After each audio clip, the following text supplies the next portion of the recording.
Happy Tuesday. It's the Jam Nation podcast with Jonesy and Amanda. We talked to such an inspirational man called Niall Harbison. He used to be a celebrity chef in Ireland and all around the world.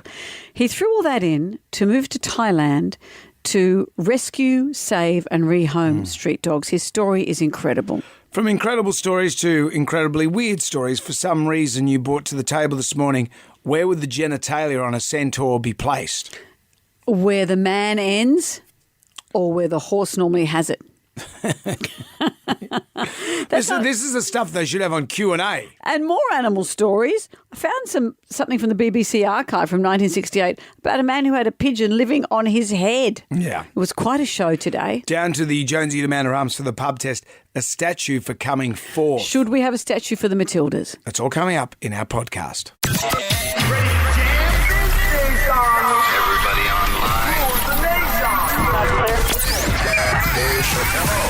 Right now, by the miracle of recording, we had so many requests for them to do it again. Mistress Amanda. Miss Keller. Amanda. Doesn't work alone. Wow, this is fantastic. Her friend is in a back room making the tools of the trade. I've heard them describe him as a drunken idiot. Sorry, I've been drinking beer. The legendary pirate Jonesy and Amanda the actress. Hello, Wiggles. Congratulations, Mandy. We're on the radio right now. What is it, you nutface? Jonesy and Amanda, you're doing a great job. You have no empathy for anyone but yourself, you giant tool. Now's the time to hear good radio. Sorry, a bit of a tongue twist there. Jonesy and Amanda are here. It's showtime, a-holes. We're on the air. Top of the morning to you, Mrs. Muntz. Hello.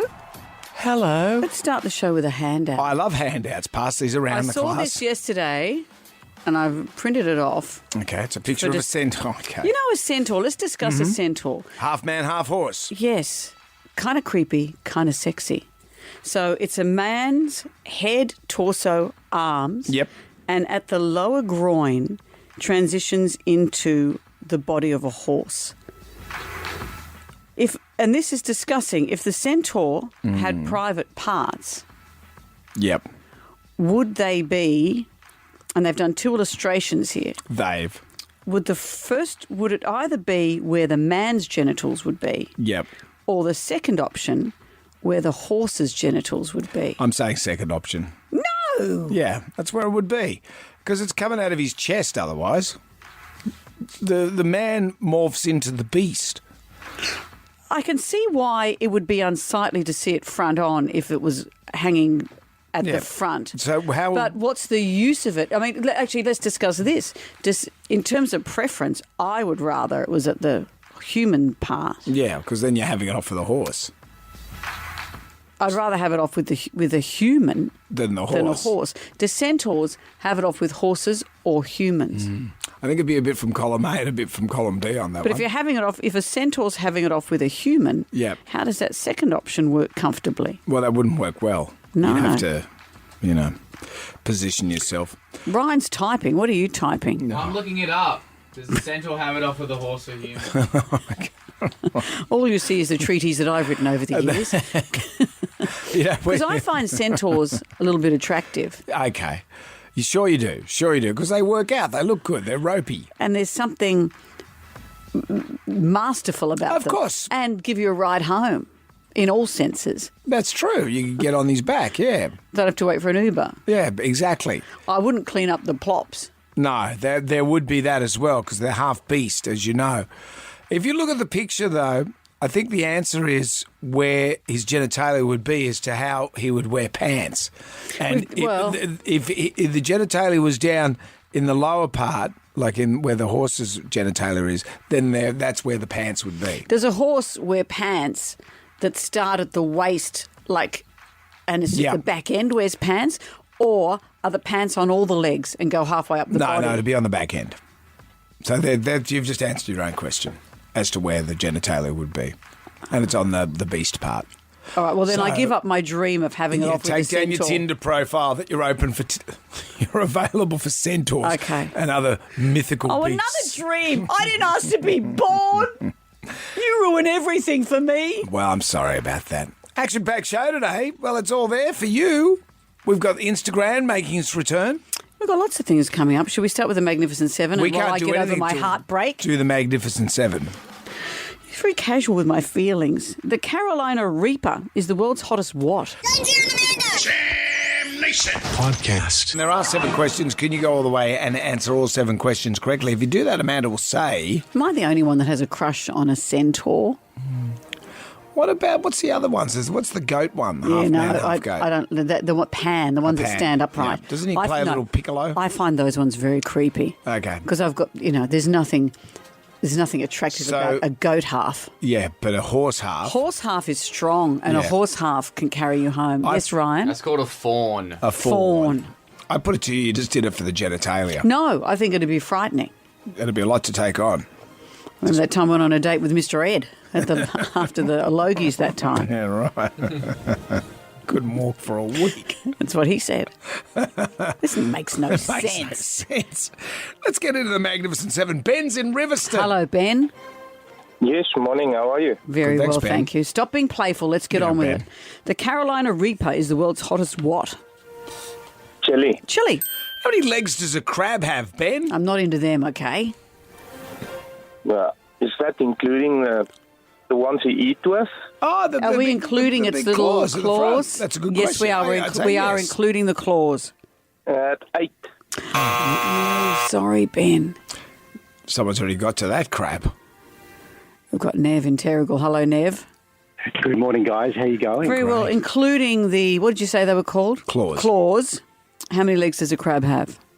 Oh, that'd be, it's more than 6. It's not 8, so what do you think it might be? 8. Well, it must be an even number. Let's say 10. Yeah, it's 10. Let's play advertising. Tell me about advertising. Advertising. Advertising doesn't have any effect on me. I tune it out. What brand is this an ad for? Hey, hello, Fossum. You know what it needs? No artificial colours, no artificial flavours, 99% fat-free. Don't shut the dinosaur, Daddy! Do you know what that's an ad for? Oh, it sounds vaguely familiar, but no, I can't pick it. Nev, that's where we leave you. Question number 3. I think we can kind of leave advertising to go, don't you think? Don't you like it? I like it. Do you? The intro's long. You know I'm not a fan of the long intro. Yeah, I just feel that, for a commercial radio, we do have fair share of ads. But we often talk about our favourite ads or ads that are annoying. I think that's fine. Yeah.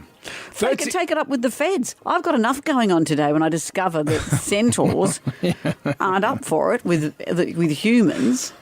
Well, I don't think that was ever documented that they're not up for it. It's about your own feelings. And I've got a lot to deal with. Jam Nation. I know that you've been perplexed by the whole centaur, where his genitalia is arranged. I've come to see what brought a you're picture saying into is work true. today. The first drawing is, would his genitals be where the human genitals would be, like at the base of the torso? Yep. Or would they be where the horse genitals are? Mm-hmm. I can see what you're saying. They need to be where the horse genitals are because otherwise it's all on display all the time, and that's off-putting. It's on his chest. He's walking down the street. Lower chest. Yeah, but pretty much walking round with genitalia on his chest. So. Yeah, he would have to wear undies. Yeah. Whereas this way it's tucked away. It's tucked away. I think you were just thinking of the boudoir situation. I was thinking of boudoir situation. Mm-hmm. I was just picturing what that might be like. Yeah. As opposed to what his everyday life would have to be like. Surely we can let this go. Gemma Rye has been Googling furiously, and now you've got a little... What have you learned? All right, we can put this to bed. So... It's my dream. Humanoid females can safely have intercourse with and become impregnated by a centaur. Can they? However, as the size of a typical horse... area... PP of adult size is thought to typically exceed the internal capacity of the human female. Okay, mate. Thank you. Thank you, Ryan. Well, there goes that romantic dream. Tomorrow we discuss mermaids. But back into the Magnificent Seven. Well, there goes that. I've told you. It started nicely. It started dreadfully and it finished worse. We're into the Magnificent Seven and we're bogged down on question number 3. Hello, Michelle of Richmond. How are you? No, we had to take... Dean sorry, of course. Our phone is Shouse. Dean, how Dean's are in you? Ultimo. Hello, Dean. Hey, how are you? Great. Very well. We're playing advertising. Here with its long intro. Advertising. Advertising doesn't have any effect on me. I tune it out. What brand is this an ad for? Hey, hello, Fossum. You know what it needs? No artificial colours, no artificial flavours, 99% fat-free. Don't shut the dinosaur, Daddy. Any ideas there, Dean? Dean? That is the Natural Confectionery Company. That's it. We can all move on.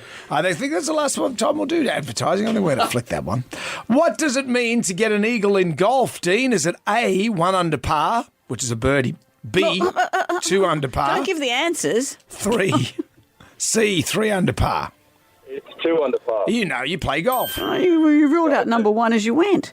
All right. Well, question. we're not, because of your centaur chat, you've blown us out. Well, why ask questions? I'll just give you the answers. Dean, question number 5. What's the name of the Disney Channel show where Miley Cyrus played a teenager leading a double life? Oh, Hannah Montana? That's it. Apple's calculator app consists of black, grey, and which other colour, Dean? Orange. Orange. Which sure brings you to about that? question 7. Here we go, mate. Look at you go. Which Rabbitohs star received a one-match ban over the weekend? Oh, Josh had a car. Actually, if he gets a ban over this weekend, they've got to buy, so he hasn't missed anything Yeah, then. but Josh Adokar doesn't even play for the Rabbitohs. There you go. No, but I think the bye Extends to the next game, Yeah, which is I think against so. the Roosters. Yeah.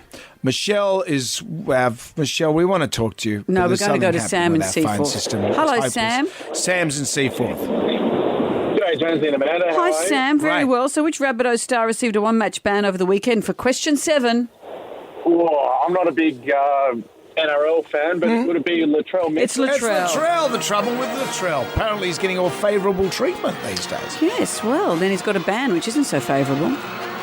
You know, I kind of like what he does. I love Latrell. I love what he but does. the feisty of the up, Have you'll you seen sometimes that get thing the of him feisty of the down. Have you seen him mic'd up on the field where he's just talking to himself? I kind of like it. It's just nice. Congratulations, Sam. You've won the jam pack. It's all coming away. A double pass to the Hoodoo Gurus, a night at the Barracks, returning to Manly this spring. $200 to spend at Bay Vista Dessert Bar. World-famous desserts at Bay Vista, Parramatta and Brighton Sands. And Jonesy and Amanda character choose for the colour and some Staedtler pencils. Anything you'd like to add there, Sam? Unreal. No, thanks, Jonesy and Amanda. And Jonesy, keep following Boats of Sydney. Thank you very much. Okay. Keep following what? Boats of Sydney. Boats of Sydney. Yeah, got all these old boats. It's great. It's fantastic. Okay. Really good.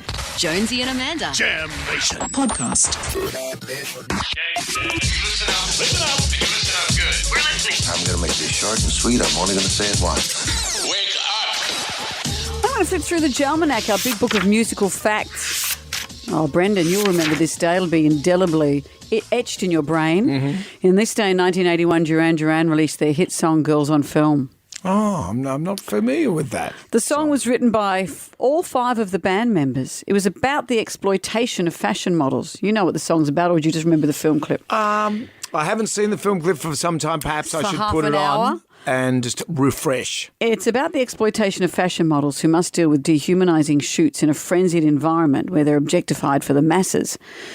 The band members were also known for dating models, so they had plenty of first-hand accounts to draw from. All 5 models, funnily enough, would go on to marry and divorce models over the years, all 5 members of the band. Yep.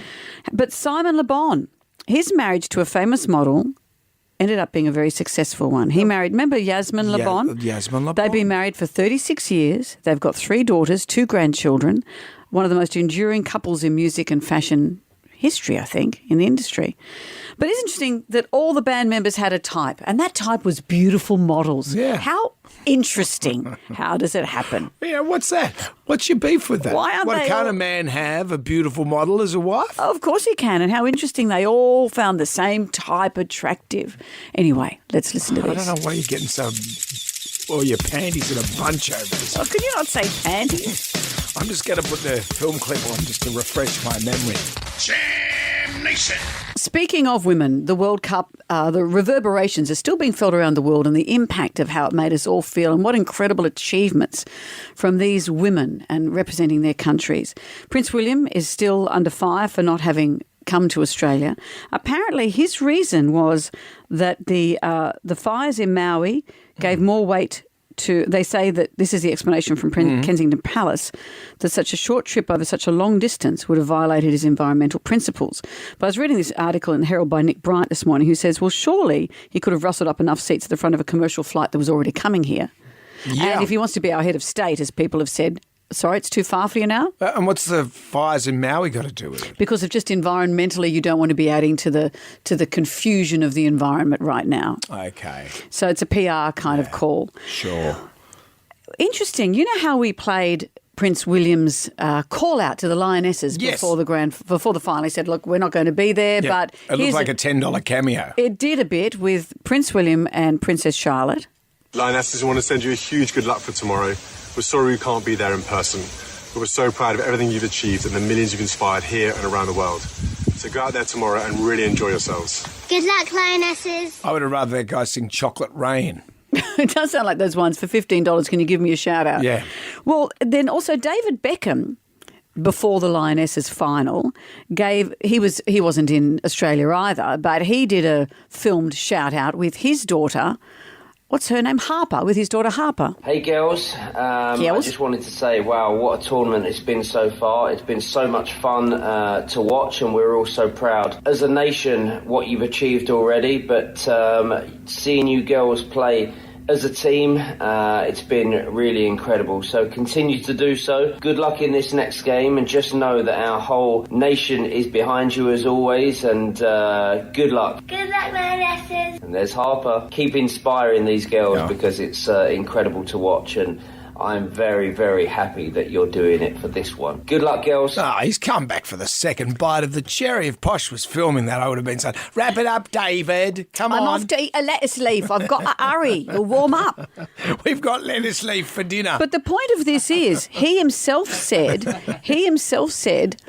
thanks for inspiring my daughter. And there's Prince William with his daughter, Princess Charlotte. The whole point of the World Cup, and how much more powerful, I've read a few people saying this, how much more powerful it would have been if their sons were also there saying, go Lionesses, go Matildas, go whatever, because that's what's been so incredible about this tournament, is that this is showing women's sport isn't just for girls, that girls would cheer on men's World Cup. What we've seen in stadiums and in homes and everywhere, this game has been played over the last few weeks. Men and boys have been cheering them on. We've heard stories of young boys saying, can boys play soccer too? It's been incredible.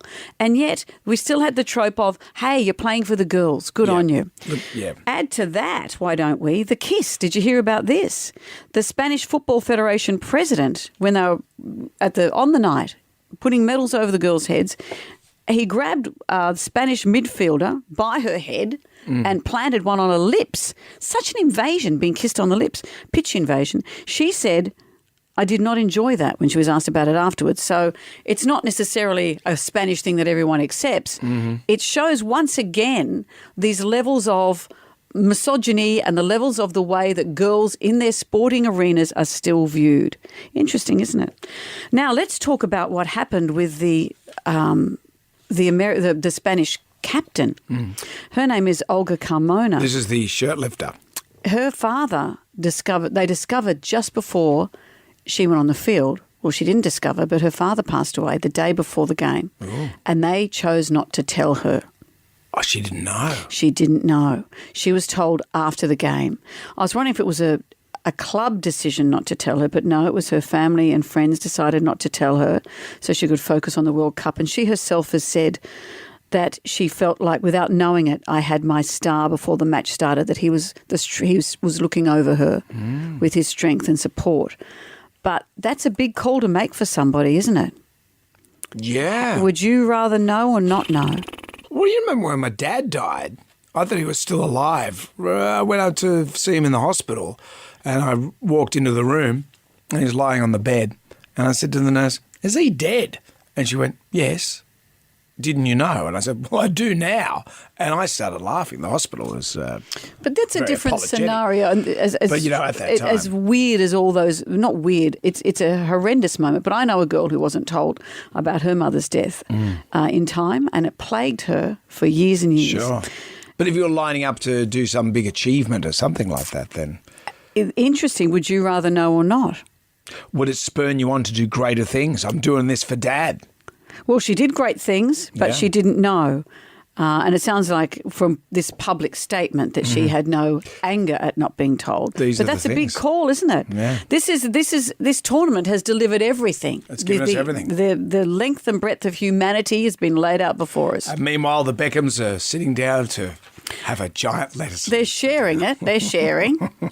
Jonesy and Amanda. Jam Nation. Podcast. Adding to our big list of merchandise, we got tea towels, we got cups, we got not merkins, as you suggested before. We've got big bags to put things in. Big bags to put things in, and now the brand new Jonesy and Amanda bumper sticker for your car. Honk if you love Jonesy and Amanda. Do you like this sticker? I'll pass that to you. My husband once said to me, he doesn't understand why people put on bumper stickers because it's why you just someone else's sense of humour. But on your car, it's got I hunt, I fish, and I vote. That's true. I do have that one. No, I don't have any stickers. No stickers? Do people still have stickers? Well, that's what I was going to say. I saw one the other day that I put on my Instagram that I would like. It said, "Hot girls hit curbs." I thought, you know what? That's a good one. That is a good one. What about keep honking, I'm just reloading? Ugh. Or shoot them all and let God sort them out. This is the thing. The stickers you often see are awful stickers that are Trump-supporting stickers. Oh, yeah. Well, and then that speaks volumes, doesn't it? Because what does it mean? That we now have a range of honk if you love Jonesy and Amanda stickers. Are you saying that these aren't going to Well, go gangbusters? Where are they going to go? Do people put them on cars these days? There's no point just putting it on your fridge because who's going to come over and go, honk? We want the whole city to be going honk off. I'll put it on my toolbox next to I'm a Doug addict for Doug Morray sticker there. Well, I'll keep these as mementos, but I won't put them on my car. So where will you put yours? In a drawer. Oh, okay. Well, bravo. I love having them. Well done. I love them. You love having them in the drawer. Maybe there are people who put things on cars. I don't want to get all biblical on you, but if you light your lantern, you do not put it under a bushel. Well, are you going to put this on your bike?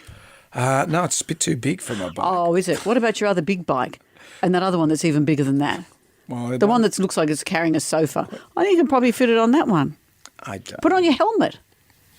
See, you don't want to. I'm not putting anything on my helmet. Certainly not your head.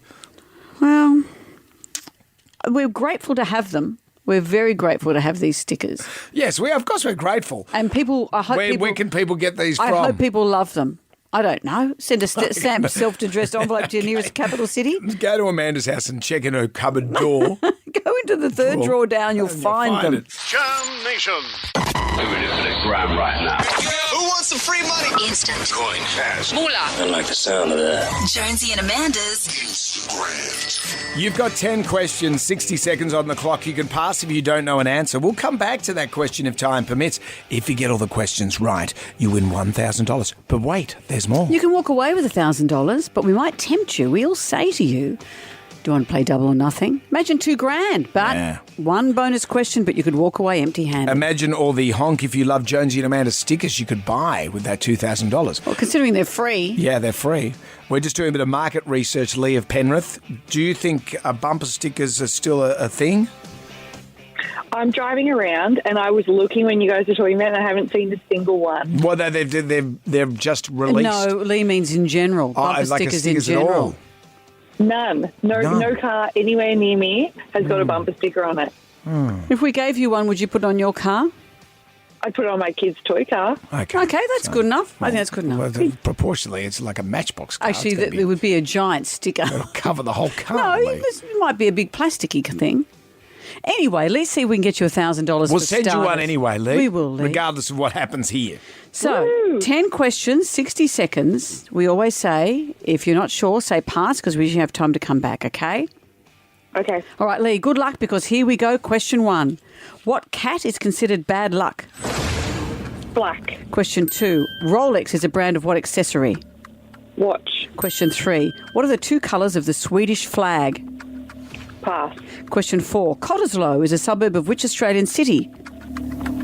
Pass. Question 5. What schoolhouse was Draco Malfoy in Harry Potter? Slytherin. Question 6. Which political party did Bob Hawke represent when Prime Minister? Liberal. It was the Labor Party. I'm sorry. They wanted him. The 2 colours of the Swedish flag, Yellow Blue and yellow. Yeah. And have you heard of Cottesloe? It's a beautiful beach suburb Western in Australia. in Perth. Well, you've got the sticker, Lee, to put on your kid's car. And $100 to be getting on with. Thank you, Lee. Thank you. Jam Nation. You know, I do look at the BBC News archives, and I saw this story from 1969. It's a man called Glyn Wood. He's wearing a suit, looks like your average kind of man. I think he's a tax accountant. He was walking home one day and a pigeon landed on his head and refused to leave. So this pigeon has been living on his head. He's being interviewed. He's wearing a regular suit and tie. He's being interviewed. And when have a listen to it, but picture what's going on. He's sitting there with a thing the size of a small chicken. A pigeon. Walking around on top of his head as this exchange takes place. Does it seem a fairly friendly sort of bird? Oh, it's very friendly. Very friendly to me, that is. It doesn't like my wife. Do you think it recognises you? I think it must do, because on Friday evening, out of about 50 or 60 people, it picked me out. But have you tried to push it off and get rid of it? Oh, I did it. In the first instance, I did, yes. About 4 or 5 times. And it just flew around and came back on my head again. Where does it go with you? It goes everywhere. Everywhere that I go, the pigeon goes. Up the road, in the shops, greengrocers. But what happens when you want to go to work in the morning? Well, each night I put it in the garage and lock the doors. And then the following morning, when I'm well clear of the house, my wife opens the garage doors and it flies off. And what happens when you come home at night? Oh, when I come home at night, it's waiting for me. Isn't it a problem when you want a meal? It was at first, but I've learned to live with it, and when I'm hungry, I eat. Don't you find it rather messy keeping a pigeon up top? Yes, I've gone through 3 suits and about half a dozen shirts to now. Do you think there's any answer to the problem? I don't see one. If it was all in my mind, I could see a psychiatrist, and that'd be the end of the matter, but this is real. It's like a Monty Python. It sounds like Monty Python. And weirdly, when that story aired on BBC News, someone said they recognised their pigeon and went and claimed it. It was their pigeon.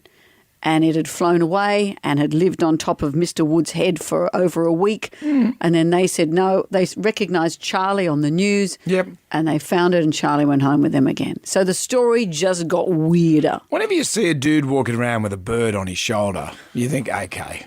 It's always those, hey, man, just or go a down the sand rat on your shoulder. Yeah, snakes, rats, birds, any of that stuff, I guarantee you it's some sort of weirdo.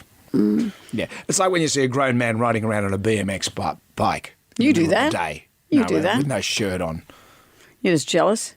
No, I'm just saying, unless it's Jonathan LaPaglia, he can get away with it. But if I do it, I look like I belong in a caravan park. Well, what about, though, this animal, though, picked him out? It wasn't that he got a pet and carried it around with him. And that sometimes happens. I remember Chris Brown did a story for The Living Room. Remember The Living Room? For The Living Room about an emu that was behaving really strangely. And the farmer said, I don't know what's going on. And Chris deducted that the emu was in love with the farmer. Oh. It was nesting season and the emu was fixating on the farmer. Brownie has that with all the birds. They all just come to him. Yeah, they're all draped around his neck. It's like Dr. Dolittle. Any solution? I don't see one. So the tribal drum is going to beat for The Animal Picked Me. Ah. I choose you. Yeah. The Animal Picked Me. Have you ever had that? Any animals attracted to you? No, not that I can think of. My son's had head lice for some time. That's as close as we got. Didn't leave you. The Animal Picked Me. Yeah. What have you got for us? It happens. Cats, they do it as well. Cats that cat we had, Rufus, was attracted to men. It latched onto the pool. A guy that was retiling the pool. As did Helen. Yeah, just was sitting on his shoulder while he was doing Really? the. And I said, Really? mate, you can chuck the cat up, get him off your shoulder. He goes, no, I kind of like it. Rufus would just sit there on his shoulder. Really? While he was doing the pool.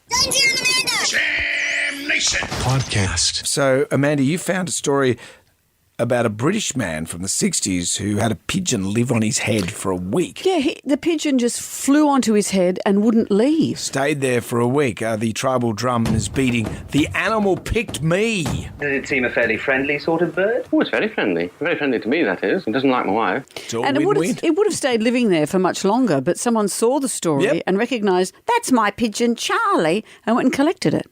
It's a funny old world, isn't it? Isn't it? Linda's joined us. Hello, Linda. Good morning. What animal picked you? I have a very similar story. I moved into a rental for 7 months during renos, and the neighbour's lorikeet decided it loved me. I have a reasonably ample bosom, and it would nestle between my boobs, so its head was right at my mouth. Oh. So it would just be like kissing, the whole time. It hated my 10-year-old daughter with a passion. It drew blood several times as it got nearer. And we worked out for 7 months that kid, the only way she could leave the house was carrying a rake. Otherwise, the bird would be there trying to get to me and then attacking her. So that 10-year-old kid leaving the house every day for 7 months carried a rake. Right. And it was like, because the bird was jealous of her. We think so. What did the neighbour think?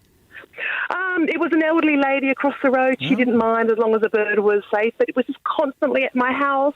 I'd be in the kitchen and I'd sort of look out the back window and it would be up on the roof, but upside down, staring at its little head hanging from the back window. And it was just a stalking situation for 7 months. So, Linda, how did it actually get into your bosom? Because obviously you would have had to encourage it.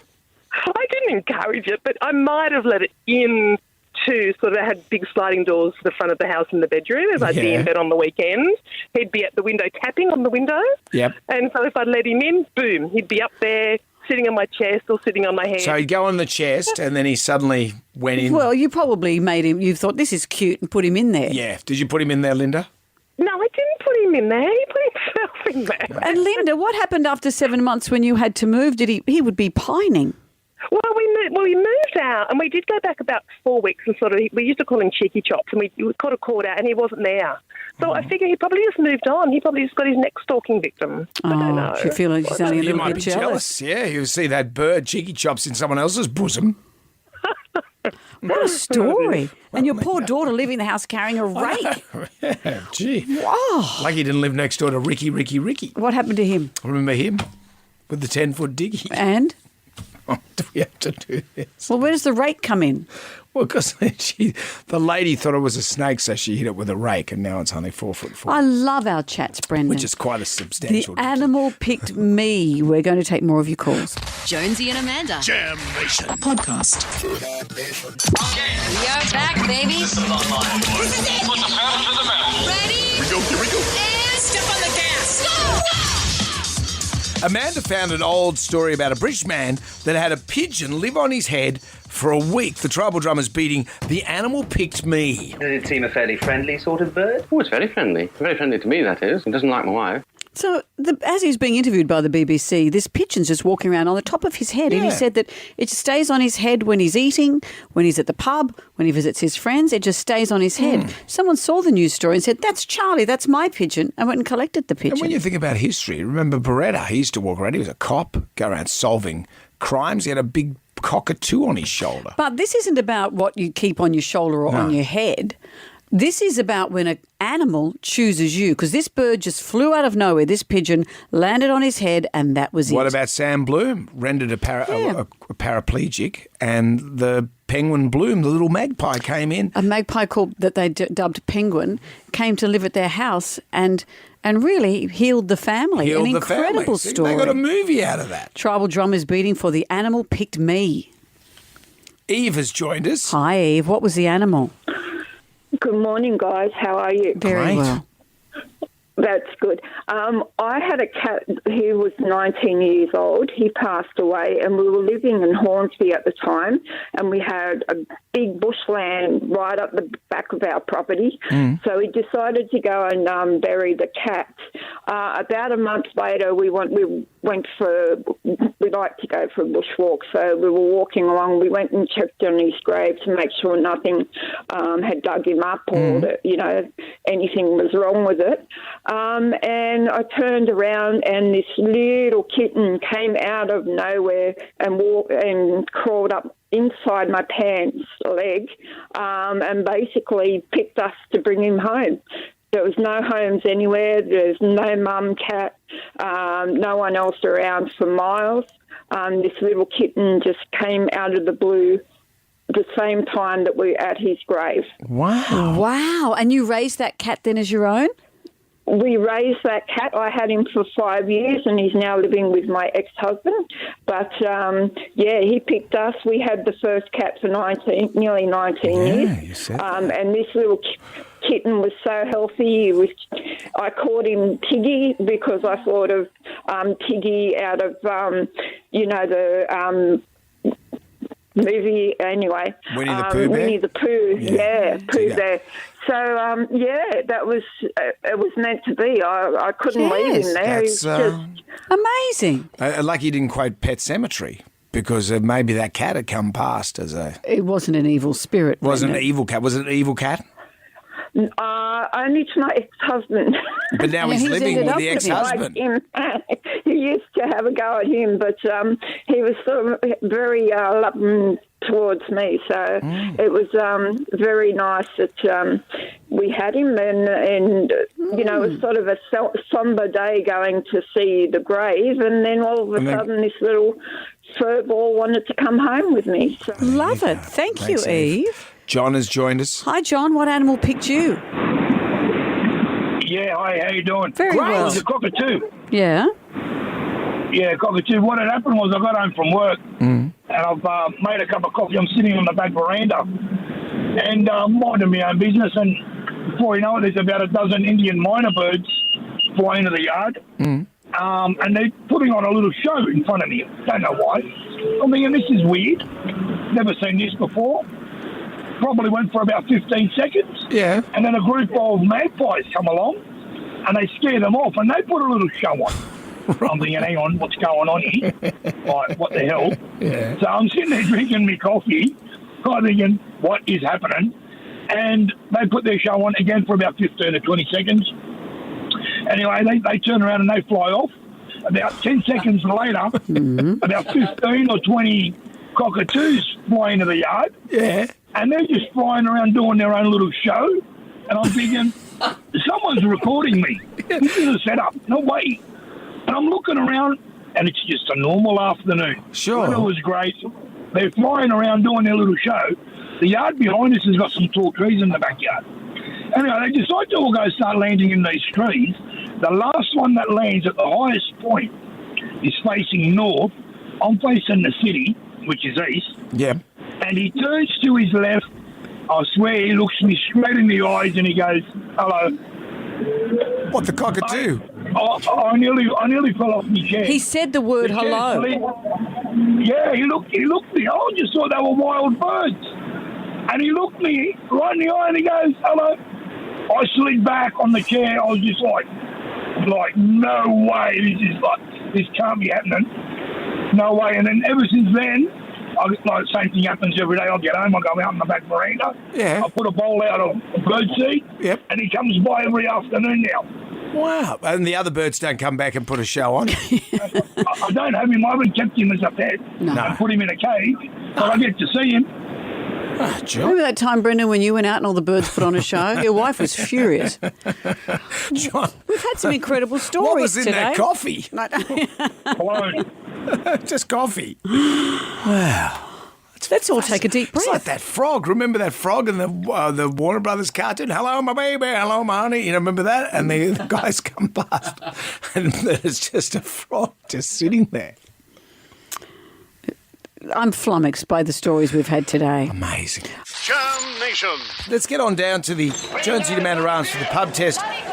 A statue for fourth place. Does that pass the pub test? Well, it's not for fourth place. It's for what the Matildas did in the entire tournament. Queensland Government has decided to honour the Matildas with a statue outside Suncorp Stadium. Some people have said it's over the top. Anastasia Palaszczuk has said, there are plenty of statues there celebrating our male sporting champions. It's time we celebrated women as well. You deserve your place amongst the greatest. It's going to be big. You know that iconic image when Courtney Vine scored the winning penalty and all the players are running? Yep. It's going to be that. That's a lot of if it's that's a lot of bronze. It's a lot of bronze. But the tournament has been heralded as a breakthrough, as we know, for women's sport. In Australia, it sparked calls for equal prize money. It's increased funding and interest for grassroots football, for female sporting facilities. It's done an amazing job. But many people are saying a statue for coming fourth What's the point? Andrew Bogut has tweeted, Matildas did well. Statue? No. A gold or first place is a statue, an over-the-top celebration-worthy achievement. Anything below is good, have a celebration, but not a statue. It begs the question, where do we go from here? So if they get the statue for fourth, no doubt the Matildas are going to go on to more success. What happens if they actually win the World Cup, which they could well do? So then how many statues are you going to have there? This statue, I think, is for the groundbreaking event that we've had. And the first time we've been in a final, a semi-final, the first time we've galvanised a country for women's sport in this way. Sure. I think that's what the statue's for, but people are seeing it as, no, you don't get a statue for coming fourth. Well, what do you think?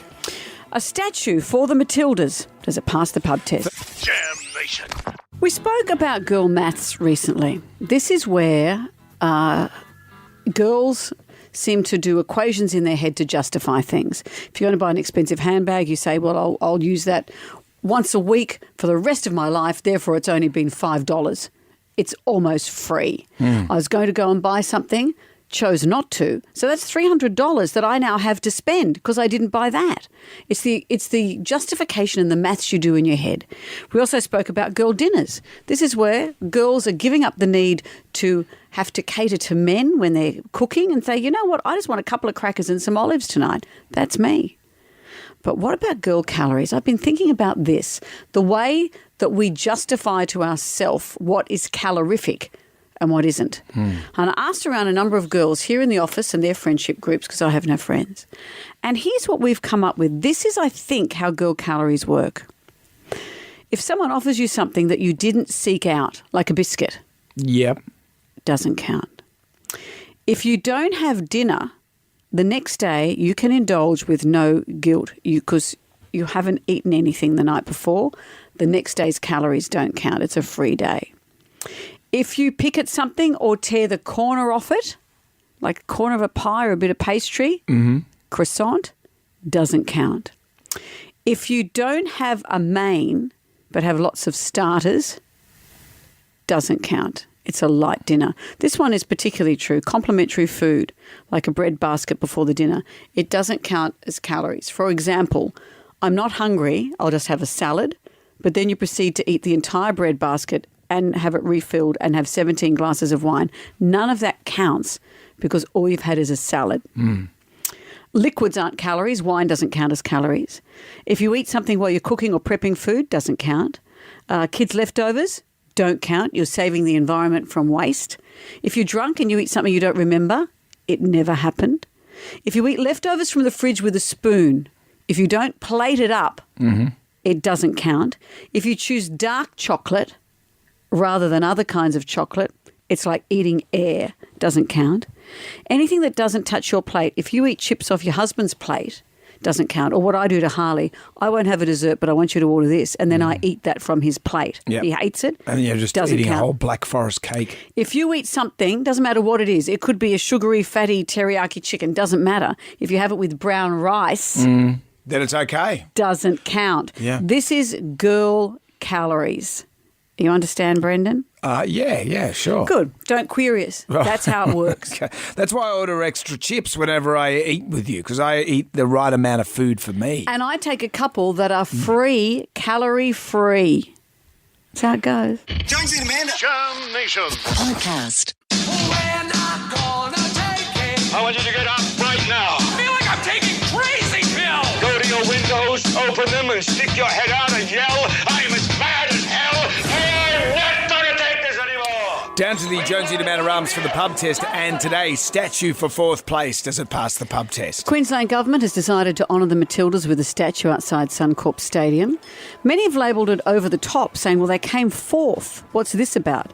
But the Premier herself has said there are lots of statues celebrating our male sporting championships. We're celebrating women and the place, and they deserve their place amongst the greatest. This is the whole side, though, pretty much, isn't it? In the statue. In that picture, the it's celebration. that iconic picture of Courtney Vine after she kicked that goal And they all winning, ran out towards her. game-winning penalty, and they all ran together. They're going to have to open up a bronze mine. There's about, I can count 10 figures there. As we know, this tournament has heralded a breakthrough in women's sport for Australia. It's done incredible things, but some are saying, well, you don't get a Well, I prize don't for coming disagree with fourth. that. Yeah.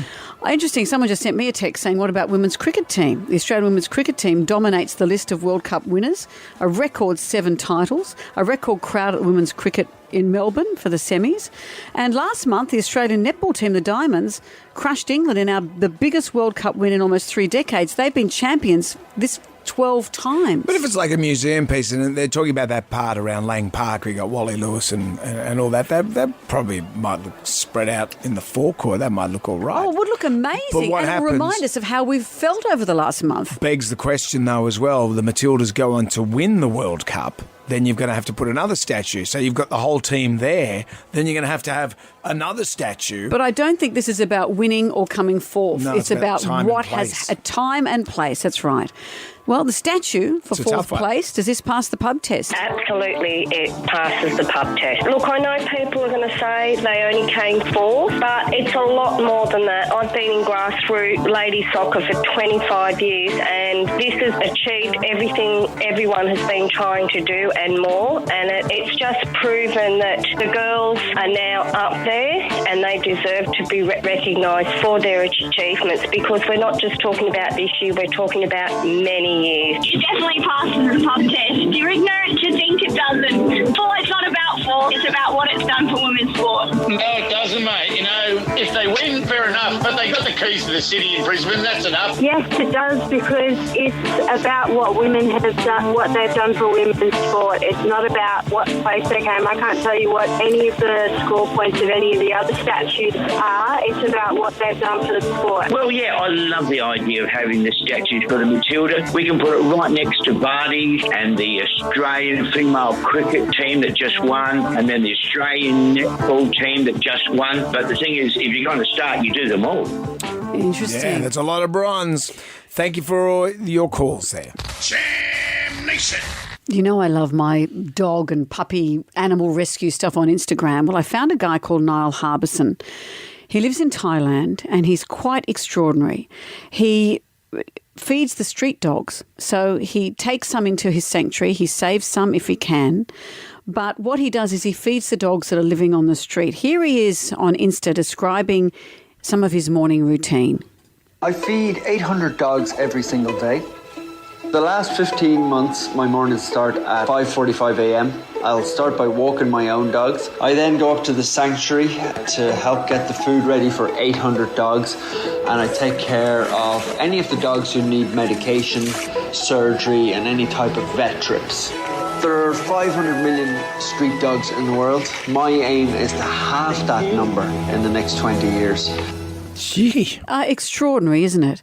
And he also has stories of people who come to adopt the dogs. And what I love about this is, yes, you're saving the dog's life, but often your life is saved too. There's a particular dog called Lady. So she obviously couldn't walk, so we could tell maybe that she'd been paralysed or had a spinal issue. That was our initial thoughts. So the outlook was really bad. And then we were able to get her in for proper x-rays. What we were able to do is, with pain medicine, a little bit of acupuncture, building up her strength, getting her blood back in order, really helped her to sort of start walking again. So she was able to power through and she couldn't stop walking. I think she's got a new lease of life. And that's especially true when she met her second miracle, which was Jamie, her owner. My name's Jamie. I'm recently retired and found this lady. I'm going to cry. I do this every time I think about it. She just had this spark in her eye, like, I'm not giving up. What does Lady mean to you? Hope. Miracles.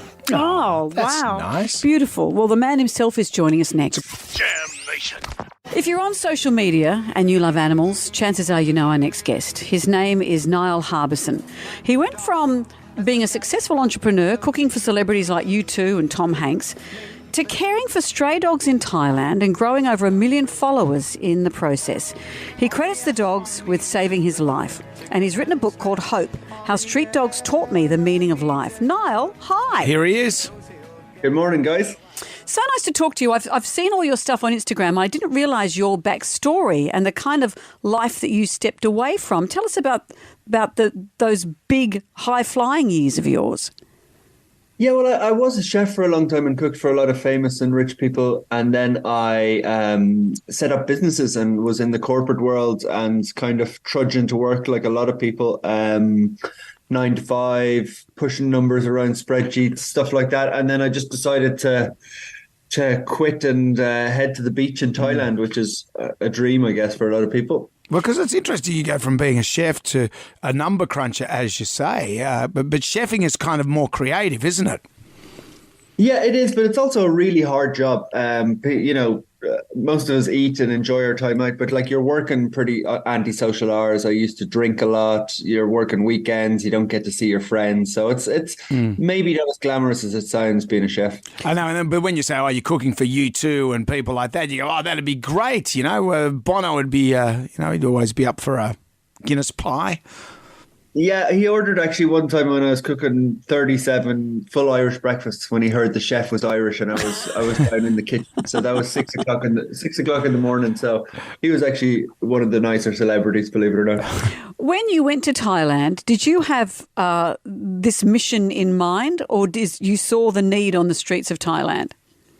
No, I saw the need. I mean, it's a long story, but I actually ended up in hospital because I drank so much and I suffer from depression and anxiety. So I had a bit of a life flashing before my eyes sort of moment where I was like, wow, that if I'm going to die here, which I thought I was like, this isn't I haven't achieved very much in my life. So I was like, I need to do something more meaningful. It sounds a bit corny, but that's exactly how it was. And I just started then feeding dogs and building a whole new life. So when you feed the dogs, it's not like you take them all into your home. You actually feed the dogs on the streets. Yeah, I mean, I don't know. It's kind of hard to understand, but I feed 800 dogs every day via a little woman makes the food for me, and then I distribute some of it on my moped, and I give it to other volunteers as well. If anybody's been to maybe Bali in your part of the world or one of these countries, there's so many street dogs, and it's not like where I'm from, Ireland or Australia, where everything is nicely, everybody's got their pets and you'd have the odd dog. I mean, there are dogs on every street corner that are looking for food. So it's a whole different world and they struggle massively. So I'm trying to help them out a little bit. And are there more and more dogs appearing? Because it's never going to stop, is it? There's going to be dogs and all of a sudden there'll be too many dogs. Yeah, well, once they hear there's an Irish guy out on the moped feeding, they do appear from everywhere. No, I do a lot of sterilizing as well, which is neutering or spaying the dogs. So that's the only way to tackle it, is to get the numbers down. And you do that yourself? Yeah, I've set it all up for literally from the back of my moped, but now. But you do the sterilizing yourself on the back of your moped? I was about to say, gee. Yeah, look, I'm a bit squeamish as well. Like I'd struggled. I always deal with broken legs and stuff like that, but I take them to vets. And I'm trying to build out systems here as well.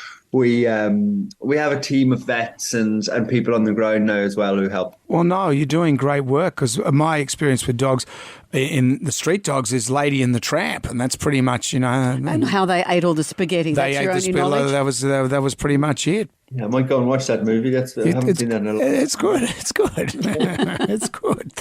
Niall, thank you for joining us. You can pre-order Niall's book, Hope, How Street Dogs Taught Me the Meaning of Life, through Booktopia and Amazon. Thank you for joining us. Thanks for having me, guys, and have a lovely day.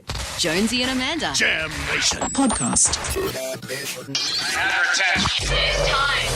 Time for what? Time for your next adventure. Well, let's go then.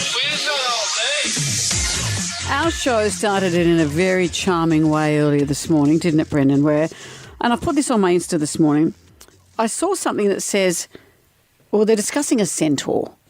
A centaur, half man, big, muscly, strong man to the lower torso. Yep. And then becomes a horse. Bit like me. Not really. So the discussion here is, if a centaur had a penis, yes, would it be where the man's penis would be or where the horse's penis would be? We put this baby to bed. Well, you said, I thought only because I'm kind of attracted to a centaur. Yeah. I thought the first, because then that's something you can think about. If it's where the horses one is, there's no use to anybody unless you're a horse. Yeah, I put that on my socials. This is what people are thinking. Right, okay. What are people thinking? What you said, Brendan, was it'd have to be the horses area. Yeah. Because otherwise you're standing around at a party and all the stuff's hanging out. It's chest height. It's at the It's on the horse's chest. No, it's not. Not its chest. Well, That's its chest. It's the beginning of its legs. Yeah, but it's the beginning of its the beginning of the horse's chest. It's at its neck. That's a hell of a bow tie you've got there, mate. It's the beginning of the horse's neck, but it's where it would be on a man. We did this. Well, and it goes with the horse parties. Well, this is what comments are. It would be at the front so he could play with it more. I'd say the centaur would have both. We can't assume his sexuality, so therein lies the problem. Does that mean do centaurs have it off with humans or horses? It's a pan centaur. No, a pan's something different. That's half man, half goat. It says here it'd have to pansexual world. It'd have to be in the front. His arms aren't long enough to reach all the way back to his hind legs to scratch the lolly bag. It's saying, and this one. Hoofs. Maybe he has a nice personality, which is not what I want to think of with a centaur. I want to think of meeting one at a party and sparks fly and we're sharing a drink and next minute... Like you're both at the trough together. And I say, hey. Hey, right. Yeah. Mind me to clear Ryan's search history. Yes, I know. We made him Google this morning whether centaurs have relations with women or horses. Yes. And the result was... It's not appropriate for women because of the horse nature. I think I decided to edit it when he said something about capacity. Yeah, we've let it go at that. Jam Nation. A class action has been launched against Qantas on behalf of customers left out of pocket when flights were cancelled during the COVID pandemic. Because they've had your money all this time. Yeah, my money. And at the time, I was happy to let that $800 go because I thought the flying kangaroo was not going to be around anymore. They were going to go break. And I've got a strong connection with Qantas. My father flew with them from 1966 up to 2009. My sister flies for them currently, so I love Qantas. So $800, what had you booked that you didn't use? Well, we were supposed to go to my father-in-law's 85th birthday. That was in June or July of 2020. And, you know, obviously the flights got cancelled. It was one of those sweetheart deals. You know when you get a flight for $59? So Helen just got onto it. 8 flights, 8 people. Oh, we're going to fly for $800. Yeah, it was for $800. And then after that, they say, you give you the credit and all that sort of stuff, which I'm cool with. But next time you go to use it, they just jack the price up. So you couldn't, and you get a better deal with, say, Virgin or one of the other carriers to get to. So you don't get. And then we'd book them, and then the flights would be cancelled again and again.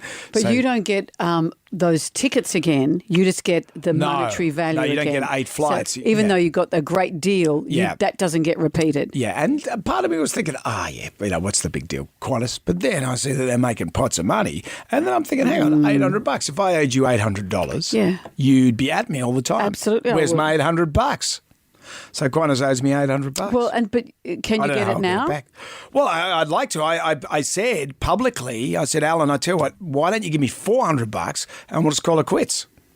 It's a sweet deal. I lose half, but So are you still entitled to that credit? I don't think so. I think it ran out. You had to use it, but they kept moving the goalposts, and then. The places you wanted to go, you couldn't fly there with them. I wasn't going to an exotic place. I'm just talking like the Gold Coast or Melbourne or something like that. They're pretty basic sort of places. And you couldn't use the credit. Couldn't use the credit because they jacked the flight up or it wouldn't work on that thing. Right. And so trying to use your Qantas points. Got a friend who's a travel agent who sits in front of the screen, and I was trying to use my points, and she said they haven't released any of the seats, and then bang, the minute they release them, bang, all gone. It's almost impossible to use your points. I'm going to have to go my equaliser method on this. What's that? Well, when a big company rips me off, I just go and do the same to them. So I'm just. I saw the equaliser where he went to Bunnings and drilled holes in people's heads. Well, no, I'm not going to go that extreme. No, he didn't drill holes in people's heads. It was just people that were attacking him. But what I do is, a big company rips you off, you just get you get it back. How? Oh, you just, No, how? What do you mean? Well, you just Don't waste. Just say these words. What does it mean? Well, I might just get on a Qantas plane. I might take some stuff. What would you take that's worth $800? Well, not all at once. But something. What can you possibly when steal you're on a plane? You go near the galley, in the galley, and they're all chatting away there. You distract Take a salt them. and pepper thing. Yeah, you just Sachet. grab a beer out of the thing while they're not looking. Oh, who's going? You're not. I've done that can't plenty do of times. that. I've done that plenty Not of when times. they're not looking. I bet you've said, "Can I have a beer?" and they said, "Sure." Not at all. You just sit But there. it's free stuff, so why do you do it? What's that out the window? What's that? And then there it is. Oh, come on. That's happened. You are hopeless. That's not Listen hopeless. to you. You're like Mark Wahlberg. You know what? I'm not going to stand for it. I'm going to steal a beer that's probably free for you anyway on a plane. You're really putting it to the man. Next time I go into the lounge, I'm going to take one of those coffee machines. You haven't paid to go into the lounge. You haven't joined. You only go in with me. I have to go in you're my I have to pay you're for my it. distraction. I pay for it and you go in. You come in and everyone goes, "Oh, there's Amanda Keller." Boom, I'm straight in there. And then we're walking out with a coffee machine in your bag. I look forward to you being tasered. So do I. That'd be worth $800. It's all upside. I'll pay it. Anyway, I feel better that I got that off my chest. If you would like to get a ghoulie off your chest, go to the iHeartRadio app and record your ghoulie via the WSFM microphone. We'll play our favourites next. Jam Nation. Everybody shout! Come on now, sing out! It's time for the Ghoulies get together. If you're our favourite ghoulie of the year, you get $20,000 cash. Go to the iHeartRadio app and record your ghoulie. What have we got today? What gets my ghoulies is when people talk on their phone on loudspeaker in a public place or in a coffee shop or restaurant and just sit there and carry on a conversation for everyone to hear. It's like having a little mozzie in your ear. Yeah. That's what gets my ghoulies. Yeah, keep it down, Karen. What else? Hello, Jonesy and Amanda. I'm a bus driver. What gets my ghoulies is when someone farts in the bus, then you pull into the next stop and the passengers look at you thinking you done it. Oh. There are other people on the bus. That's what gets my ghoulies. It's true. Why would you blame the bus driver? I would never blame the bus driver. I guess the door opens and everyone goes, oh, Oh, God, how bad's this? I'll take the next one. do it, tapping on. But why is it the bus driver's fault? Why do you assume it's them? Because that's where you first get assaulted with the smell. Yeah, of course, but a bus can take up to 70 people. Yeah. Maybe people should be hooked up to gasometers and you have to. Have you seen that Instagram thing lately? They've got a thermal imaging cameras put onto people and they can see how often they pass wind. So you're walking around in the shopping centre or something like that. Who would agree to that? No one agrees to it. It's like, on a current affair when they do the obesity epidemic and they just have a picture of your gut walking down the street and then you're watching the TV and you go, hang on a minute, that's my gut. And and now there's thermal imaging so people can see you passing wind. Why would people need to see it? To what end? No one needs to see it. No, but why would you make that technology and go to the expense of it just to say, ha, they farted? You can't even rip one out anymore. That's the society I don't believe any of that. I think it's your dream to hook up that machine. But it's not my dream. Well, like a shopping centre isn't going to bother. Are they? To know who's done a fart? No, it's just someone's got thermal imaging. It's happening. It's a thing, okay? I'm not being a nut. I know the stuff exists. I just don't see it being used that way en masse. No, we should use it in here. Ryan? Out with the bad and with the good. If you dipped out, doesn't matter. You can always contact us via the iHeartRadio app. It's 3 to 9. Our favourite caller, email or Facebook friend wins an Elvis Musical Revolution pack, 2 tickets to the show, exclusive accommodation package at Pullman Sydney Hyde Park. You get the Jonesy and Amanda tea towel and 18th birthday key ring as well. I saw an archival clip from the BBC from 1968, and I came across a weird interview of a man who had a pigeon living on his head. So he's being interviewed, and the pigeon was just walking around on the top of his head. The bird picked him out one day, and that was it. It just wanted to live on his head. Tribal drum was beating for the animal picked me. Does it seem a fairly friendly sort of bird? Oh, it's very friendly. Very friendly to me, that is. It doesn't like my wife. Got some great calls. Here's Linda from Belrose. I moved into a rental for 7 months during renos, and the neighbour's lorikeet decided it loved me. I have a reasonably ample bosom, and it would nestle between my boobs, so its head was right at my mouth. Oh. So it would just be like kissing, the whole time. It hated my 10-year-old daughter with a passion. It drew blood several times as it got nearer, and we worked out for 7 months. That kid, the only way she could leave the house was carrying a rake. Otherwise, the bird would be there trying to get to me and then attacking her. Get to the bosom. I think you're the rake they were carrying. Righto, you two. That's enough. Ugly Phil is back. We'll be back tonight for Jam Nation, so we'll see you at 6. Good day to you. Well, thank God that's over. Goodbye. Goodbye. Wipe the tears, baby, from your eye. Catch Jonesy and Amanda's podcast on the iHeartRadio app or wherever you get your podcasts.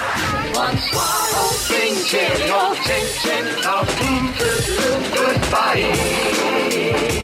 Jonesy and Amanda. Jam Nation. Podcast. Catch up on what you've missed on the free iHeartRadio app.